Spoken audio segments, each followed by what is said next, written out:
Good morning to all you Broncos fans out there, and to those maybe not Broncos fans, but lovers of NFL history. And I am going to start the show in just a moment, but let me get these other streams hooked in. I am here by myself today. No Scott's, just me. So we're going to jump in and have some fun.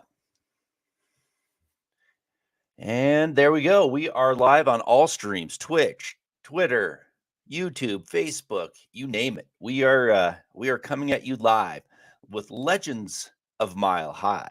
I'm your host, Thomas Hall, and this is a show where we talk about history and we talk about current events and hopefully blend those two together so that you all can learn a little something about the wonderful Denver Broncos. And of course, today we are going to talk a little bit about John Elway. And I know it's been a few days since John Elway since announced that he is no longer with the team, and it was a long run, both as a player and a GM. But we're going to jump into that still because I think there's a few things left to talk about. And I'm bringing back the Mile High Legend today, and it's going to make its triumphant return and start to be in the show, hopefully every week. And I know it's been, there's been some people asking about it, so we're going to bring it back, and I'm going to bring one back about John Elway and the whole how the trade happened, right? How he was able to come to the Denver Broncos. But before we do this, before we jump into all of this, I'm going to say good morning to a few people in the chat. We've got David Youngkin coming in early, saying morning, Thomas. I won't be able to watch the show today, but if it wasn't for John Elway, we wouldn't have 3 Super Bowls. Well, thank you for coming in early and telling me that. I hope you get a chance to watch it. I mean, we definitely have the show on Mile High Huddle YouTube at any time. Jump in and watch it. So I appreciate you coming in. And you're absolutely right. If it wasn't for John Elway and Pat Bolin and a few others, I mean, but yeah, mostly John Elway, there wouldn't be 3 Super Bowl championships sitting at at the Broncos headquarters. So I agree with you on that. So thank you for coming in. We got Facebook user. I'm sorry, I don't know who you are, but thank you for joining. He says, good morning. Smash that like button and share on a good Friday. Yeah, thank you for coming in. Appreciate that coming in from Facebook. It's always great to see people in the chat revved up to listen to the show on an early morning. For some of us, it is for me and a few others in Broncos country, obviously. But I'm glad you're here. So thank you very much. And yeah, definitely, you can also follow me on Twitter at Thomas Hall NFL, and just make sure you're liking the show and make sure that you're following Mile High Huddle so you can get these alerts on YouTube. And then come back in. Great way to start a Friday morning. Well, let's hope so. I appreciate you being here. Dom is coming in. Thank you for being here, Dom. Appreciate it. Good morning, Thomas. In Broncos country, Denver Broncos for life. And number 7 for life coming in from Facebook. Absolutely. Number 7. That is I mean, a lot of players are picking number 7 or had picked number 7, and maybe not so much now, but some of the older players pick number 7 because of John Elway, and that's a good thing. It's kind of neat to know that he inspired that number 7 jersey for many others. We got Demario Sanders coming in from Facebook. Man, thank you for being here. Appreciate it. Appreciate you being supporting the show. And he says, Broncos diehard fan, I am. And then 3 championships, trophies, 3 Super Bowl trophies. So thank you very much for being here. And let's grab one more here. We got Gabe Rocks coming in. Appreciate you being here, Gabe.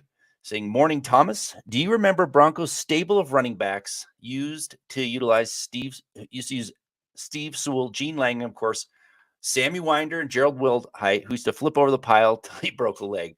Yeah, that was a devastating injury for a Gerald Wildheight. I mean, it really was. That's one of the most gruesome injuries that you don't get to see because it wasn't on prime time like Theismann's leg break, and it wasn't quite as nasty as McCallum's injury there for the Raiders, but it was pretty brutal.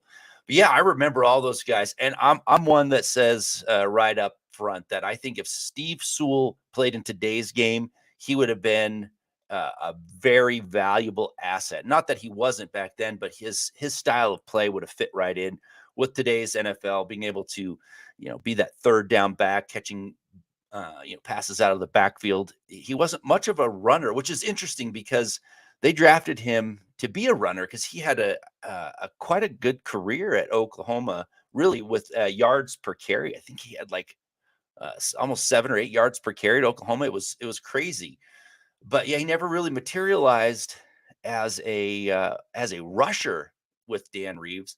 But I'll tell you this: one of the greatest Denver John Elway memories of all time is the drive. But if it wasn't for Steve Sewell, that may never happen because he uh, accounted for, I think, around 30% of the total yardage, or maybe a little bit more. It was incredible. A couple great passes that he made up a lot of yardage with those passes. So yeah, I think without him, that may have not have happened. So yeah, I'd love Steve Sewell. And of course, I remember Gene Lang as well, and Sammy Winder with the Mississippi Mudwalk. How can you forget that TD celebration? And he was actually a pretty solid running back. I know he didn't get a lot of credit, but he was very, very good in the red zone. I mean, he scored a lot of touchdowns. I think he's number 3 or number 2, if my memory serves, of touchdowns all time for the Broncos, for rushing touchdowns. So yeah, he had a nose for the end zone. I loved all those guys. So thanks, Gabe. I appreciate you coming in with that. It was great to reminisce about those 4 running backs. And that's the problem, right? Dan Reeves really wanted to do that smash mouth football and run the ball heavy and just kind of use Elway when necessary, but he never did find that great combination of offensive linemen and running backs to really do that. And he went out and tried to bring in an aging Tony Dorsett. He tried a lot of things.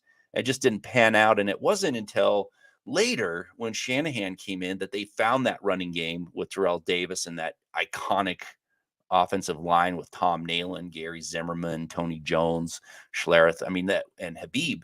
And then, after that as well, when Zimmerman was gone and Habib was gone, they still continued that. But yeah, it was it's great to reminisce. Dom is coming in saying, my grandpa is the reason I'm a diehard Broncos fan. My grandpa loves John Elway. I mean, what Bronco fan can't? I mean, there's got to be some. There's got to be some. I don't know, some people out there that don't understand what John Elway means. Some people that hadn't been able to watch him as a player or understand his time as a GM that well, only remembering the last few years. But yeah, John Elway made the Broncos what they are today, and that's a plain and simple truth. John Elway came in and took this organization as a player to 5 Super Bowls and winning back-to-back championships before he left. So yeah. I mean, I can understand that. I got into watching football on my own kind of.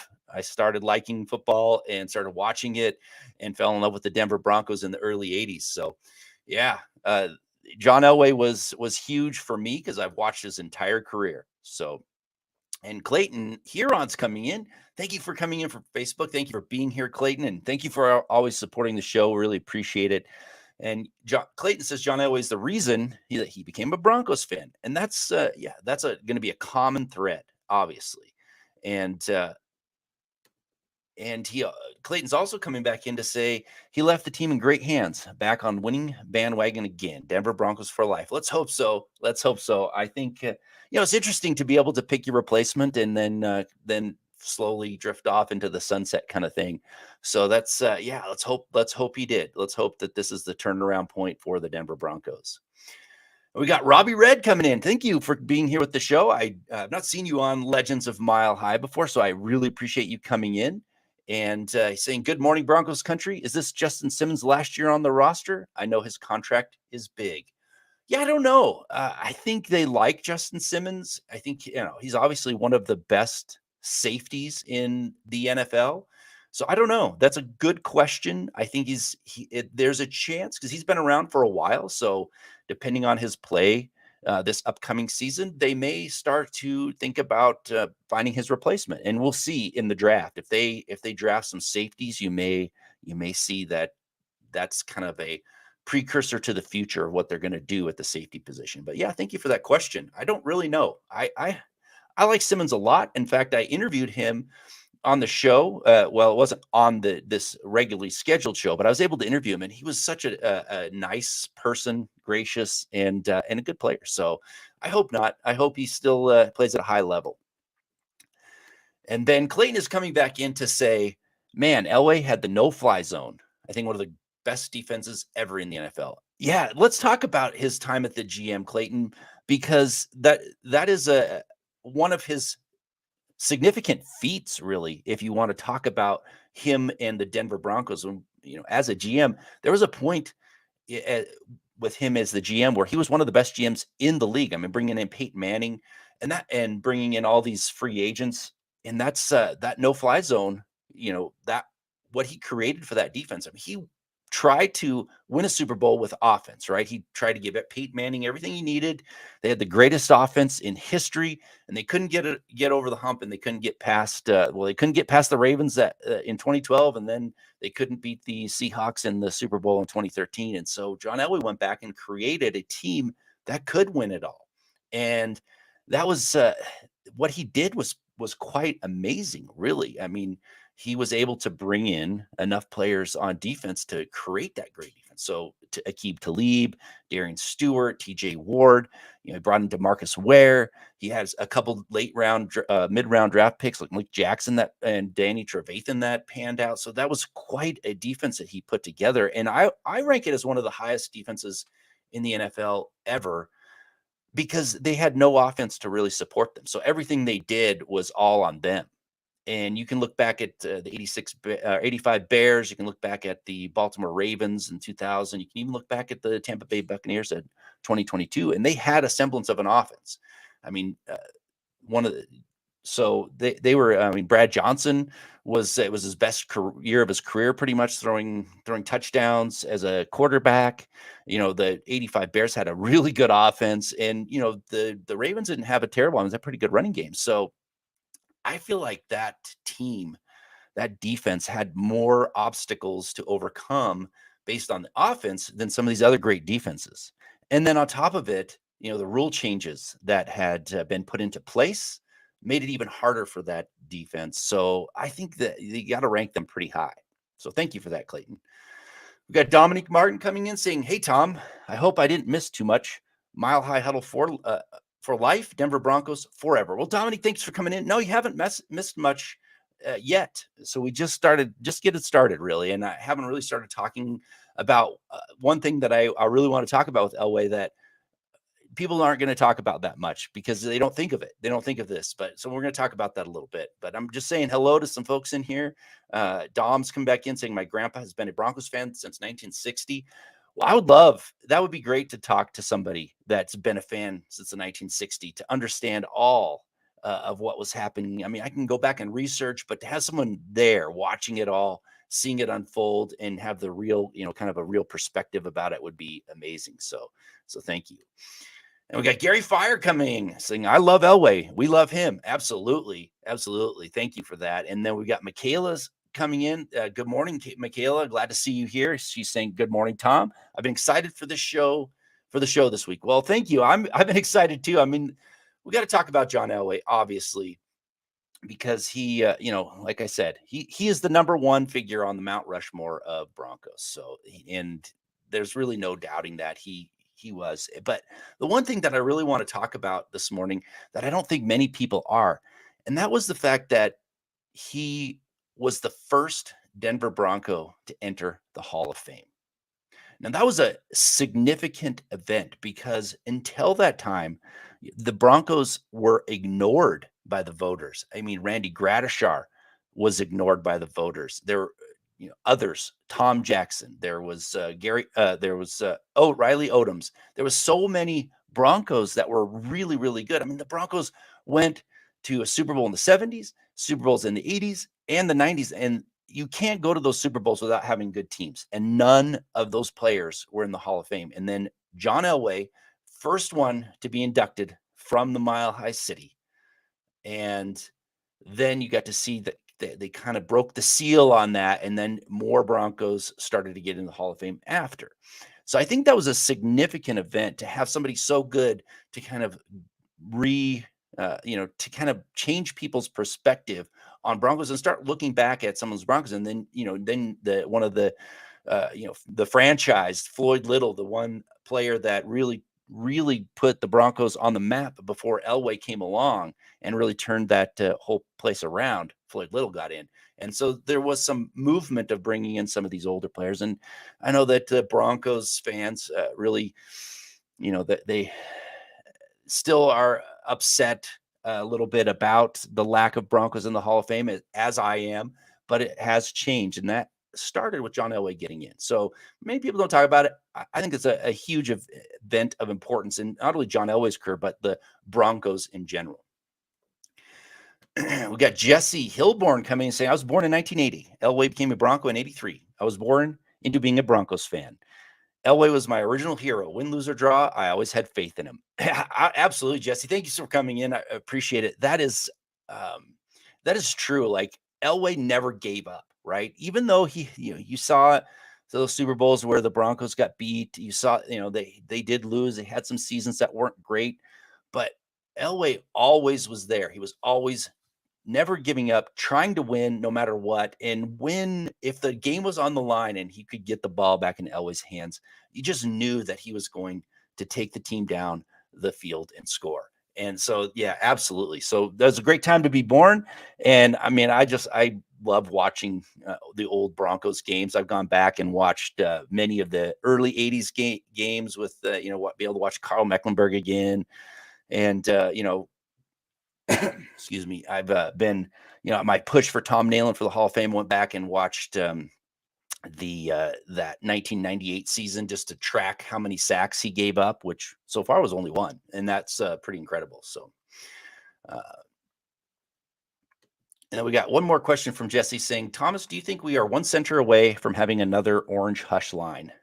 Well, that's a good question. There's not ever going to be another orange hush, right? I mean, that line was spectacular. And you hit the nail on the head when it came to center. I mean, Tom Nalen was the reason that line was so good for so long, because other linemen came and went.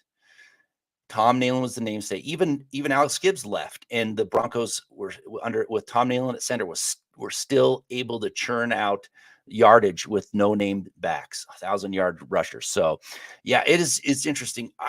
The thing about that is, I think they've got. I love Ben Powers. I think it's great. Garrett Bowles is a good player, but he's not elite. So, if I were to compare it to Orange Hush, I think they're. You've got Zimmerman, who's a Hall of Famer. You got Mark Schlereth, who is a borderline Hall of Famer. You got Tom Nalen, who's a Hall of Famer in my book. And then Tony Jones in that system. He's never going to be in the Hall of Fame, but he was perfect fit for that system and was incredible. So I don't think you're going to see that. I would hope, man, that'd be the greatest. That would be a great day, but they have to go get a center. I think they're going to stick with Cushenberry. I don't know why. I think there's reasons for it, like maybe Peyton liked him coming out of college and wants to see if he can kind of resurrect his career. But they do need to draft a center even for the future. So I think, I hope so. But that's going to be a tall task. But thank you for coming in, Jesse, with that comment. I'm going to check out a couple more here, and then we'll start talking a little bit more. Dan Hall's coming in. Thank you for coming in, Dan, saying good morning, Thomas. Great show with Luke on Mile High Insiders. Yeah, so Wednesday we had Mile High Insiders. We talked about John Elway, of course, and Dan's saying, I hope they do a statue for John Elway. How would you see that if they do, with that cannon of an arm cocked and ready to hurl 170 yards downfield? Yeah. Yeah, Dan, I appreciate that. I don't know. I mean, they might build a statue for him. I don't know. I think it would be cool, for fans to go see it. But there's so much John Elway there. Just being at that stadium is, you got the feeling of it. But he's retired his jersey. He's got the Ring of Fame. There's a few things there, and they may end up doing that. But I don't know. It would be interesting. I'm not a big statue guy. I don't know. I don't really care. But, there should be something else to, kind of set him apart from all the others, because he really was, he is the number one Bronco, the number one legend of all time in Broncos country. So, yeah, thank you for that. We got Michael Ronquillo coming in. Good to see you, Michael. Thank you so much for being here. I really appreciate it. As always, we really appreciate the support. And Michael said, good morning, Thomas Hall and Legends of Mile High. Go Broncos and buck 'em. So there's a couple other events that I think were, when you think about John Elway, you have to think about them uh, during his playing days. So there was the drive. Everybody, if you haven't watched that game, go back and watch it. John Elway owned the Cleveland Browns back then. Three AFC championships, beating the Cleveland Browns, and the first one started with the drive. And every time I watch it again, I just get goosebumps because I remember as a kid watching that game, on a snowy TV that back before there was HD TV and all that.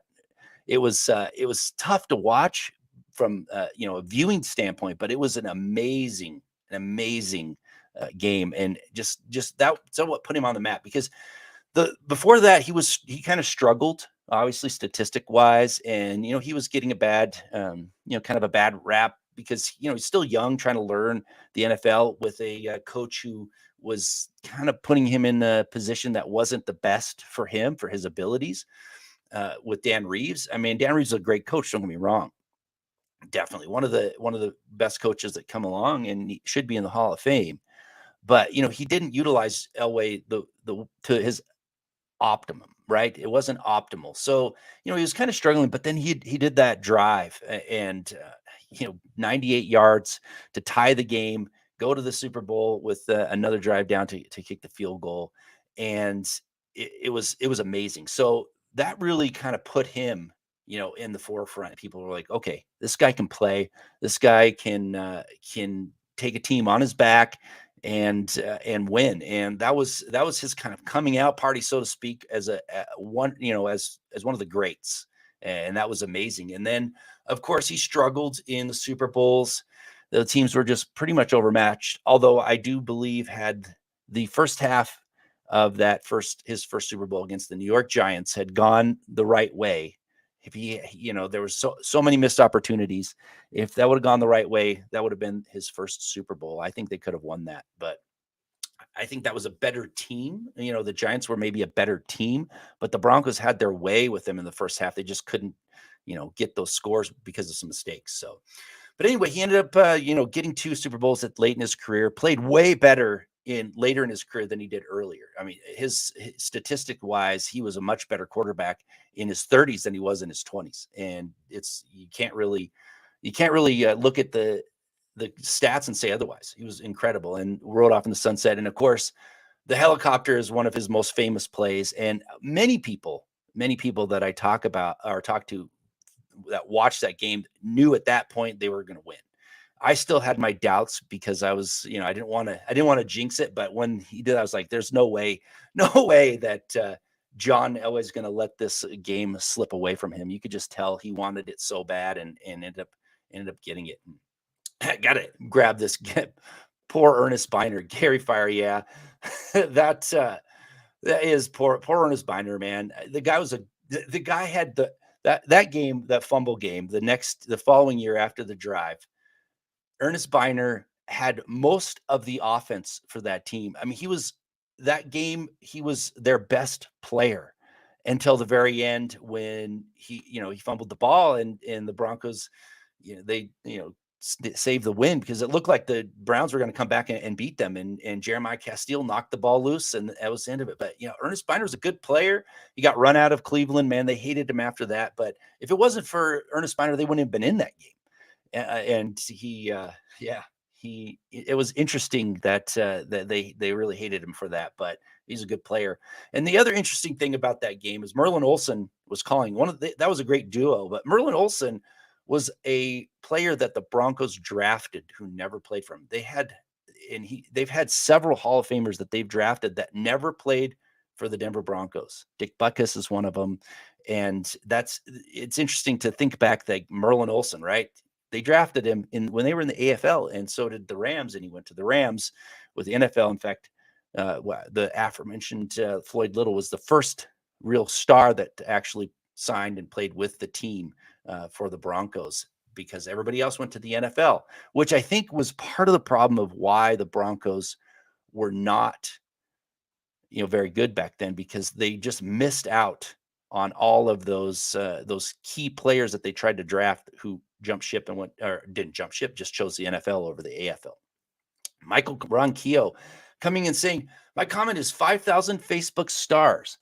Well, that's awesome, man. Thank you so much. That is crazy. I can't say thank you enough, Michael.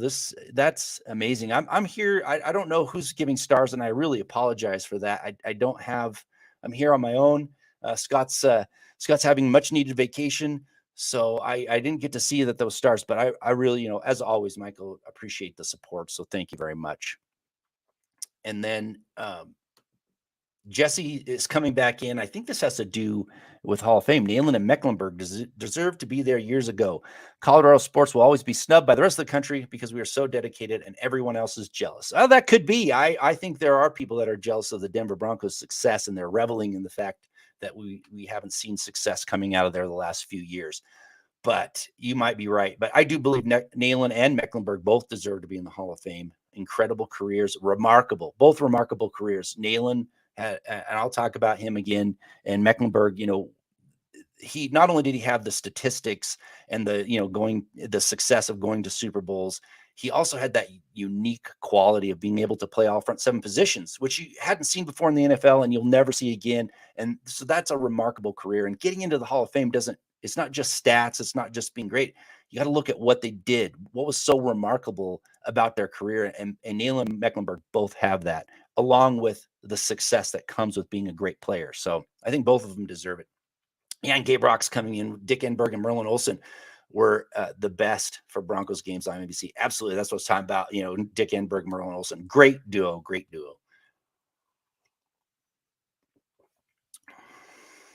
All right. So now I'm here by myself, so I'm going to try and keep this short. And I appreciate everybody coming in and talking about the Broncos of the past and talking about John Elway. We really didn't get into John Elway too much because we were talking about several other things, which is great. And I'm going to grab one more here. Simon Fletcher, right? The biggest Hall of Fame snub, in my opinion. I don't know if he's a Hall of Famer, but he is definitely one of the most disrespected, underappreciated players in NFL history.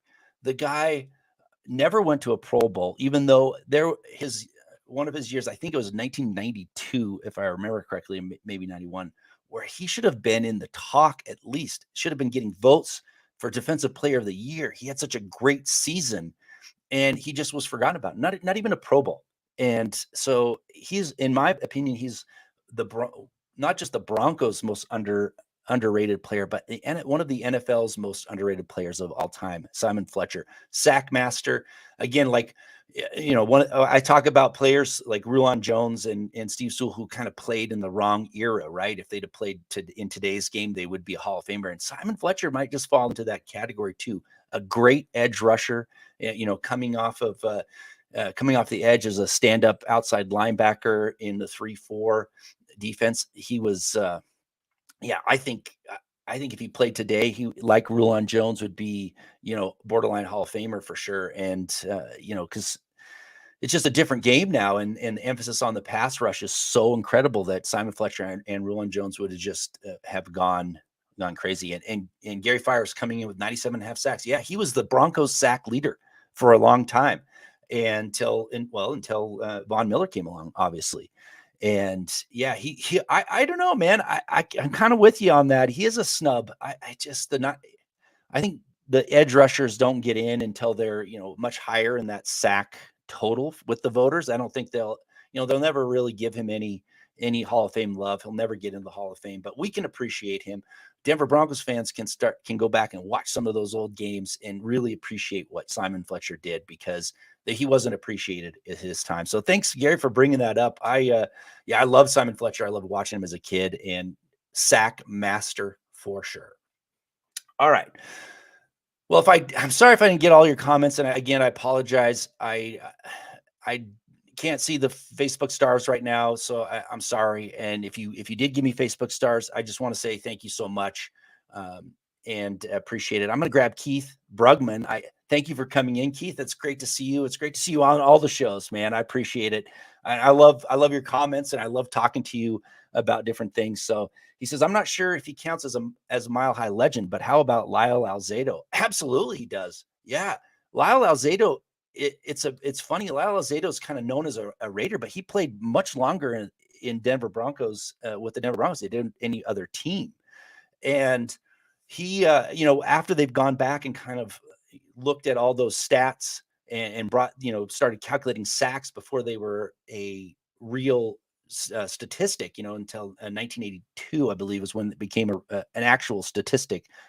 They've gone back and looked at it, and he's one of the players who has a huge number of sacks. I think he has over 100 sacks, unofficial, so to speak. So yeah, he's an incredible player. Brought that nastiness to that Orange Crush defense on that defensive line. Yeah, he's definitely a legend in Mile High. But the problem is, people think of him as a Raider, right? And he went to the hated Raiders.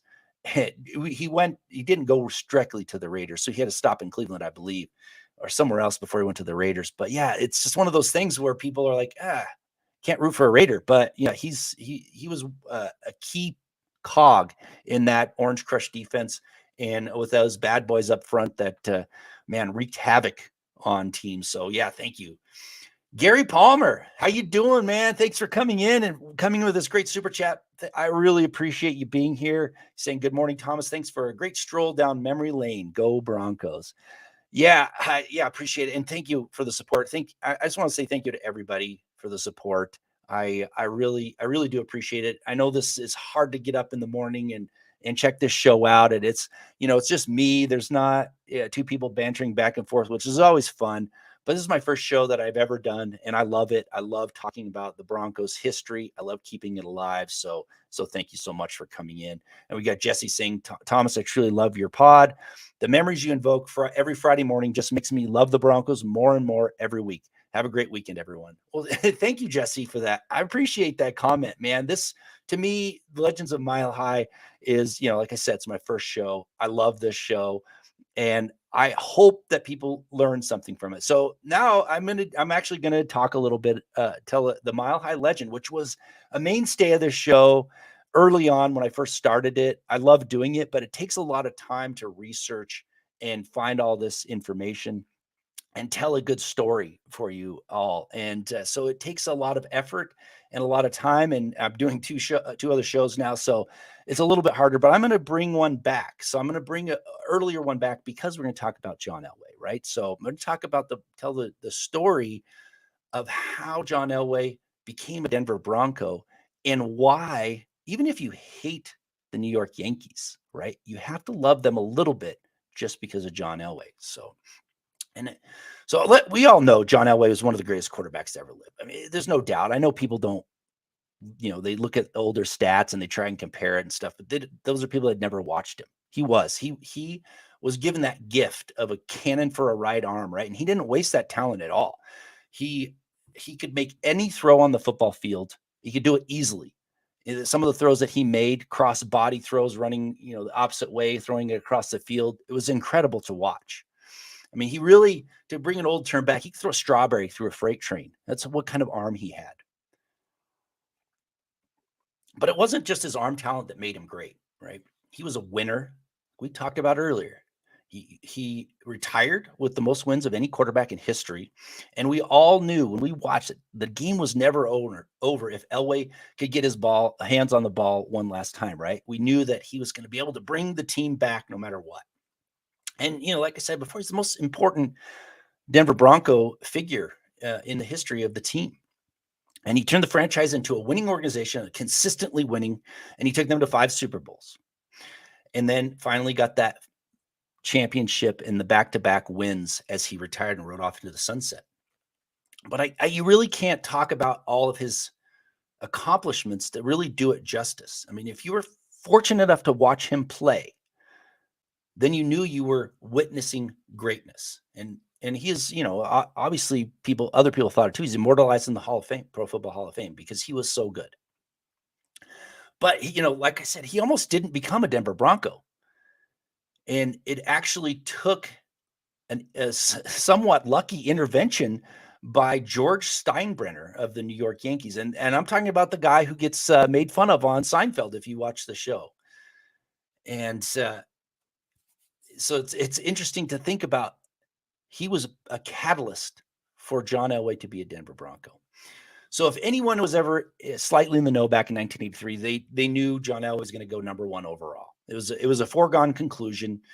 He had the talent, the star power, anything that he had it all. Anything a team would kill to have this guy on his team coming out of college. But the real issue was the Baltimore Colts held the number one pick because they finished last in the 1982 strike-shortened season. They didn't win a game. They had 8 losses and 1 tie. And the reason why it was an issue was John Elway did not want to play for the Colts.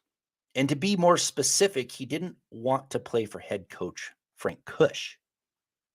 Elway's father, Jack Elway, he'd been a coach since 1951, and he knew about the reputation that Frank Kush had. And both of them understood that if Elway were to be successful in the NFL, he couldn't be coached by Frank Kush. His coaching style would have clashed with Elway, and his career would not have been what it could be under his tutelage. And that's a pretty amazing thing to think about back then, to know that you're not going to be as successful if you go there. So he, that's where the conundrum really took place. The Colts were going to draft Elway, and Elway made it clear that he wasn't going to play for them. So they started this stare down, so to speak. And Elway decided to force their hand kind of in a brilliant move that was only made possible by Steinbrenner. And he said to the Colts that if they drafted him, he was going to quit football and play baseball instead. Now, if anyone knows about Elway, he wasn't just a star football player. He was a star baseball player too. In fact, he was a very talented baseball prospect. And in 1981, he was drafted by the New York Yankees in the second round. And in 1982, he averaged 40. He played 42 games for their minor league team with a 3.318 batting average and a team high 25 RBIs. So he was a pretty solid player at a higher level. So prior to the draft, Steinbrenner knew that he wanted to keep that star power on the Yankees. So he offered him a contract to continue to play for the club. And it was in excess of $200,000 to play baseball. And that was a pretty good contract in 1983. That was actually a pretty sizable contract, especially for just a minor league player. And now you can't look at the contracts today and be like, oh, that was nothing, because it is. But back then it was enough. It was enough to actually make people think that it was plausible that John Elway would shirk the NFL and play baseball. It was that sizable of a contract. So the Colts actually had set up a deal to trade John Elway prior to the draft with the Raiders. And that was actually a pretty good package. But there was a rift between the commissioner and Al Davis from his AFL days, and he nixed that deal. So the Colts had no leverage whatsoever. And the fact that Steinbrenner had offered this contract to John Elway, they really had very little leverage. So the Colts desperately drafted him anyway, even though that Elway said he's going to stick to his guns and play baseball instead. And so they were really kind of helpless, even after they drafted him, to have the rights to that star quarterback. And so with no options left, they basically gave John Elway away to the Denver Broncos. They gave away. They got a future first-round pick, rookie guard Chris Hinton, who was drafted in that same draft, and quarterback Mark Herman. I mean, that was peanuts for John Elway. But again, Steinbrenner had created this illusion that he was going to not play football, and that worked. So, and if he had not received that offer, then he would not have had that necessary ammunition to kind of play that game of chicken with the Colts. And so, the Colts folded their hands, and the rest is Broncos history. So now when you think about John Elway, And whether you love or hate the New York Yankees, you have to have a small place in your heart for that team, because if it hadn't been for them, John Elway, the career he had in the Mile High City was probably not possible. So that's your Mile High legend for today, old one that I brought back. And I just want to say thank you very much for everything. And I'm going to do one thing, because Jesse Hilburn's coming in with a comment about the Elway Top Gun poster. And I have this poster of John Elway I've had since I was a kid. I was going to hang it on the wall. Here it is, the old poster. I haven't figured out how to really put it up and still have my green screen in the background. So I love thinking about all the old memorabilia from the Broncos days. Some of the stuff I had when I was a kid, like that old banner. It's fun to watch, look at those things and think about what it was like to watch the Broncos as a younger person, and then looking back and saying, man, I wish I could have appreciated it more or something. So anyway, I really appreciate everybody that was jumping in. I'm going to grab Ernie Mays coming in. Whoops. Yeah. Well, Gary Fire, I'll grab yours first. Dope. Get that framed professionally. Yeah, I should. But Ernie's coming in saying, hello, Thomas, go Broncos, country only. As always, I love it. Like I said before on other shows, there's only one team for me, and I don't like any of the other teams. I can appreciate them. I can appreciate what they've done, but it's a level of dislike that goes from the Raiders and then down to a little bit lower level of dislike. So thank you for coming in, Ernie, from Facebook. Appreciate you being here on this fine Friday morning. And that's it for me today. I appreciate it. Thank you for letting me tell the story again of John Elway in the Mile High Legend. And I'll just say, have a wonderful Friday. Have a wonderful weekend. And just go back and watch The Drive this weekend. It's on YouTube. You will not be disappointed. Have a great day, Broncos fans.